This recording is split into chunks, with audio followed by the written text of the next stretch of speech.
Počkejte na nás.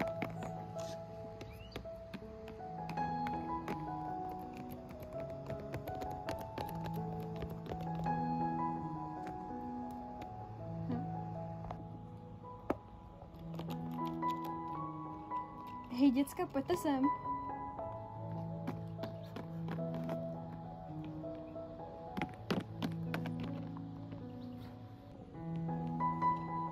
Není to naše spolužička? Nicole? Vypadá to, že jo? To je divný, že jsem ji ještě před týdnem viděl. Myslíte, že půjdu na výslech? Kecáš. A vždyť tohle je tak bezpečné město. Hele, ale tak nikdy není napsaný, že nemohla jenom utíct z domu, však to tam přece neměla tak jednoduché, co jsem slyšela. Máš pravdu. Nemusíme hned panikařit. Snad máš pravdu. Hele, tak já jdu koupit to jídlo. Zdravím. Co to bude? Dobrý den, tak já poprosím 2 croissany a 3 sušenky. Jistě, hned to bude. Jo, děkuji. Omlouvám se, ale omylem jsem zaslechla vaši konverzaci. Bavili jste se o té pohřešované holce. Ano, víte o tom něco? No, jsem známá její matky. Chtěla jsem říct, že to nebude nic vážného. Podle mě jen utekla z domu, protože to fakt neměla doma jednoduché, podle toho, co jsem znala její mámu. Myslím si, že se za pár dní vrátí. Dobře, to jste nás uklidnila. Dobře, děkuju, mějte se. Naschle.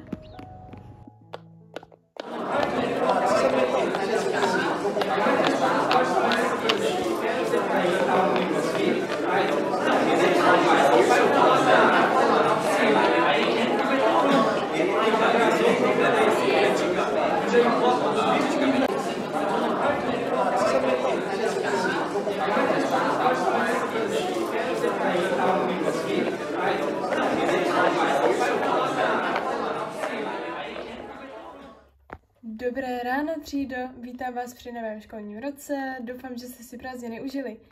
A dnes k nám přijde nová holka jménem Amber, tak doufám, že ji přivítáte.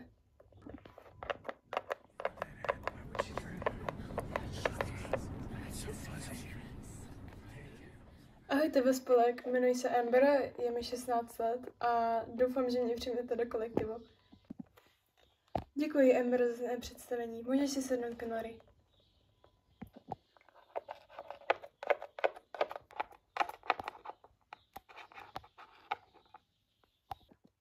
Tak se podíváme, kdo chybí. Vypadá to, že zase Aiden a... raz, dva, tři, čtyři...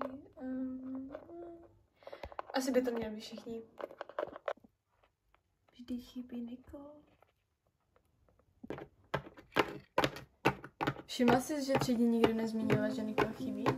Třeba na ní jenom zapomněla a Nicole je nemocná. Ale Nicole není nemocná. Tak co s ní ne? To jsi neviděla, ona se pohřešuje. Cože? Jo. Pohřešuje? Kde jsi to dozvěděl? Dneska ráno jsem to viděl na letáku. Ale s Nicole jsem se kdysi dávno bavila a co tak vím, tak to doma neměla jednoduchý. Tak třeba jen utekla a za pár dní se vrátí, jen si třeba pročistit hlavu.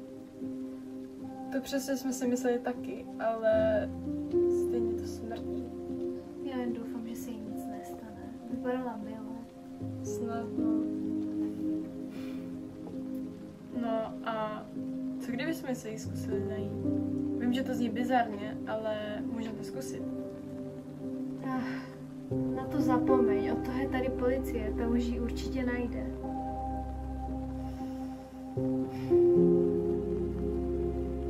Mně připadá, že tady policie s tím nic neudělá. Říkal jsi něco? Ne, dobrý. Můžeme jít. Tak dobře, stejně už bych měla jít domů.